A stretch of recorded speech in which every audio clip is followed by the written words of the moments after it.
नमस्कार दोस्तों, आप देख रहे हैं जनता की आवाज और वक्त हो चुका है आज दिन भर की बड़ी खबरों का। दोस्तों, इस वीडियो में हम आपको बताएंगे आज की मुख्य और बड़ी खबरें जो आपको जानना बेहद आवश्यक है। साथ ही दोस्तों, हम आपको बताएंगे कि राजस्थान की राजनीति को लेकर क्या नया अपडेट है और इस वीडियो में हम जानेंगे बीकानेर जिले से जुड़ी सभी खबरें।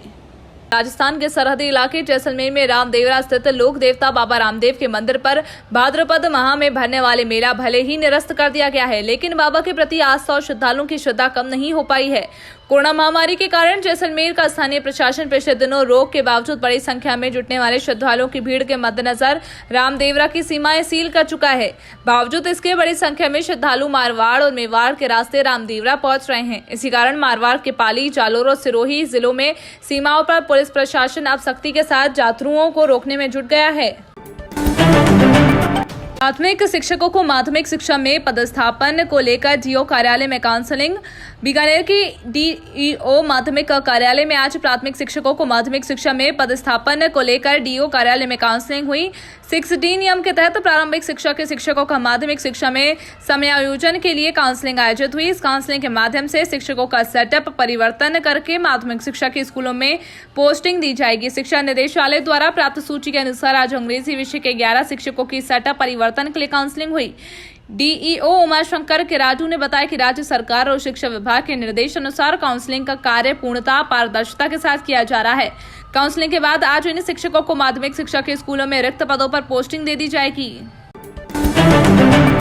भारतमाला प्रोजेक्ट को लेकर किसानों और पुलिस के मध्य बड़ा विवाद। भारतमाला प्रोजेक्ट के तहत अधिक मुआवजे की मांग को लेकर नापासर में पुलिस और किसानों के बीच विवाद बढ़ गया है। पुलिस का जहां आरोप है कि नापासर थानाधिकारी के साथ बदतमीजी की गई और वर्दी पर हाथ डाला गया, तो दूसरी ओर किसान ये मानने को तैयार ही नहीं है। नापासर थाने के आगे जुट रही किसानों की भीड़ का कहना है कि गलत आरोप लगाकर हमारे किसान साथियों को पकड़ा गया है। कल दिन में हुए इस घटनाक्रम के बाद आज शाम तक लोगों ने नापासर थाने को घेर लिया है। सूचना मिली है कि बड़ी संख्या में यहां पहुंचे लोगों ने अपने 6 साथियों को बाइज्जत बरी करने और द्वेषतापूर्वक कार्रवाई करने वाले थानाधिकारी और उनके साथ सहयोग करने वाले पुलिसकर्मियों के निलंबन की मांग को लेकर नापासर थाने का घेराव कर रखा है और अनिश्चितकालीन धरना चालू कर दिया है। धरने में NSUI के जिला अध्यक्ष रामनिवास से कुकरना, श्री डूंगरगढ़ विधायक गिरधारी लाल महिया, RLP विजय से विजयपाल बेनीवाल, पांचू प्रधान भवनलाल गोरचिया आदि शामिल हैं और उनका कहना है कि अन्याय हम सहन नहीं करेंगे। कोरोना नियंत्रण को लेकर मुख्यमंत्री गंभीर। राजस्थान में तेजी से कोरोना के नए संक्रमितों की संख्या बढ़ रही है, जिसे देखते हुए राज्य सरकार ने कोरोना नियंत्रण को लेकर और मजबूत तैयारी कर ली है। मुख्यमंत्री राज्य में कोरोना नियंत्रण को लेकर गंभीर नजर आ रहे हैं। उन्होंने प्रदेश स्तरीय समीक्षा बैठक में पूरे प्रदेश में नए निर्देश जारी कर दिए हैं। चिकित्सा मंत्री डॉक्टर रघु शर्मा ने बताया कि प्रदेश के सभी जिला चिकित्सालयों, मेडिकल कॉलेज से संबद्ध अस्पतालों में जल्द ही ऑक्सीजन युक्त सेवाएं में बढ़ोतरी की जाएगी। स्वास्थ्य मंत्री ने कहा कि सरकार का पूरा जोर कोरोना से होने वाले मृत्यु दर को कम करने पर है। ऐसे में रात्रि में ऑक्सीजन का सैचुरेशन कम होने के चलते मरीजों को ज्यादा परेशानी आती है। ऐसे में सभी अस्पतालों में प्रशिक्षित नर्सिंग कर्मी और स्टाफ लगाने के भी निर्देश हैं। उन्होंने बताया कि रात्रिकालीन ड्यूटी देने वाले नर्सिंग कर्मियों को प्रोत्साहित करने पर भी विचार किया जा रहा है। चीन सीमा पर तनाव के बीच भारत ने पश्चिमी मोर्चे पर तैनात किए स्वदेशी लड़ाकू विमान तेजस। भारत चीन तनाव के बीच भारतीय वायुसेना दुश्मनों पर चौकस नजर रखे हुए है। भारतीय वायुसेना ने लद्दाख मोर्चे पर चीन के साथ तनाव के मद्देनजर पाकिस्तान सीमा से सटे पश्चिमी मोर्चे पर स्वदेशी हल्के लड़ाकू विमान तेजस तैनात किए हैं। तेजस अनेक भूमिकाओं को निभाने में सक्षम एक हल्का लड़ाकू विमान है, जिससे वहां से होने वाले किसी भी संभावित कार्रवाई पर कड़ी निगरानी रखी जा सकती है। भाजपा ने दिया पीएम केयर्स फंड का हिसाब, कहा 3100 करोड़ कोरोना के खिलाफ लड़ाई में दिए गए। बीजेपी ने पीएम केयर फंड्स में आज सुप्रीम कोर्ट में फैसले के बाद कांग्रेस पर जमकर हमला बोला है। केंद्रीय मंत्री रविशंकर प्रसाद ने प्रेस वार्ता कर पीएम केयर्स के बारे में बताते हुए कहा कि इस फंड का इस्तेमाल कोरोना के खिलाफ लड़ाई में हो रहा है। इसके साथ ही उन्होंने राजीव गांधी फाउंडेशन को लेकर निशाना साधते हुए कहा कि एक फैमिली फाउंडेशन था, उसे चीन से भी मदद मिली थी। केंद्रीय मंत्री ने कहा कि आज सुप्रीम कोर्ट का फैसला आया है, जिससे पीएम केयर फंड को एनडीआरएफ में ट्रांसफर करने के लिए एक याचिका दायर की गई थी।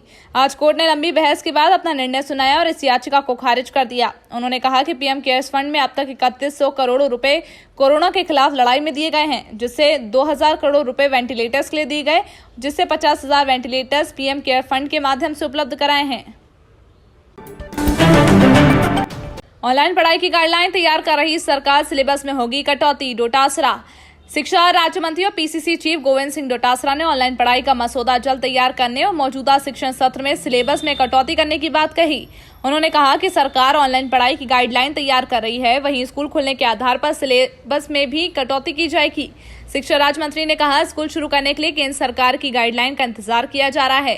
गाइडलाइन आने के बाद मुख्यमंत्री गहलोत से चर्चा करेंगे। इसके बाद प्रदेश के निजी और सरकारी स्कूल खोलने को लेकर नीति निर्धारित करेंगे। तब तक स्कूल बच्चों के लिए बंद ही रहेंगे। फेसबुक विवाद, राहुल गांधी बोले हर भारतीय को पूछना चाहिए सवाल। फेसबुक विवाद पर कांग्रेस के पूर्व अध्यक्ष राहुल गांधी ने मोदी सरकार पर निशाना साधा। राहुल गांधी ने कहा कि हम कभी भी फेक न्यूज, हेट स्पीच और पक्षपात के जरिए मेहनत से पाए गए लोकतंत्र को नुकसान पहुंचाने नहीं देंगे। वॉल स्ट्रीट जर्नल के खुलासे पर हर भारतीय को सवाल पूछना चाहिए। इससे पहले राहुल गांधी ने वॉल स्ट्रीट जर्नल की रिपोर्ट का हवाला देते हुए बीजेपी और आरएसएस पर निशाना साधा था। राहुल गांधी ने कहा, बीजेपी और आरएसएस का भारत में फेसबुक और व्हाट्सएप पर कब्जा है। वे इसके जरिए फेक न्यूज और नफरत फैलाने का काम करते हैं। वे इसका इस्तेमाल मतदाताओं को प्रभावित करने के लिए करते हैं। 20 अगस्त को स्वच्छ सर्वेक्षण 2020 के परिणामों की घोषणा करेगी पीएम मोदी। सबसे साफ शहर होंगे सम्मानित। प्रधानमंत्री नरेंद्र मोदी 20 अगस्त को स्वच्छ सर्वेक्षण 2020 के परिणामों की घोषणा करेंगे। ये देश के वार्षिक स्वच्छता सर्वेक्षण का 5वां संस्करण है। कार्यक्रम में शीर्ष 129 शहरों और राज्यों को स्वच्छ महोत्सव शीर्षक से कुल 129 पुरस्कार दिए जाएंगे।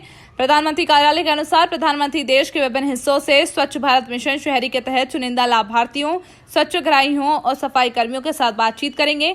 उन्होंने कहा कि वे इस अवसर पर स्वच्छ सर्वेक्षण 2020 के परिणाम डैशबोर्ड पर लॉन्च करेंगे।